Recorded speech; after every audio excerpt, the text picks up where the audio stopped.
Hello friends, today we are going to discuss the paper of Management Accounting 2 जो कि relevant है BCom semester 6। तो ये 22 का पेपर है।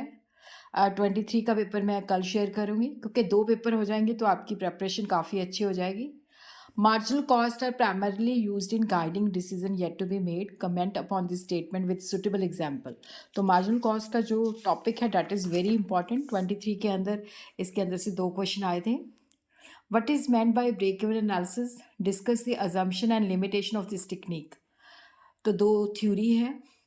तीसरा क्वेश्चन जो है न्यूमेरिकल है। Company has fix expenses of 90,000 with sale of 3 lakh and profit of 60,000.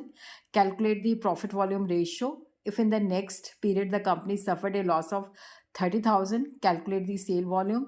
What is the margin of safety for a profit of 60,000? उसी तरह from the following information calculate PV ratio, break even point, margin of safety. तो जल्दी से note कर लीजिए इसकी figures. और अगर आपको इनके सोल्यूशंस भी चाहिए तो आप लोग जो है कमेंट में लिख सकते हो कि हमें सोल्यूशन दे दीजिएगा। If selling price is reduce to 90, by how much is the margin of safety reduced?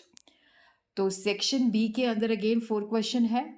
Differentiate budget, budgeting and budgetary control. Explain the requisites for successful budgetary control system.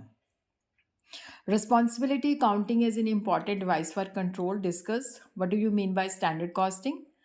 Distinguish between standard costing and estimated costing. उसके बाद जो है standard cost से numerical है तो इसको भी जल्दी से नोट कर लीजिए। इसमें आपने material cost variance, material rate variance and material uses variance जो है कैलकुलेट करना है। उसके बाद है short question, they are very important. Variance analysis, calendar variance, sunk cost, opportunity cost, performance budgeting, investment centre, operating budget, limiting factor, angle of incidence, cash budget, selection sale mix, absorption cost.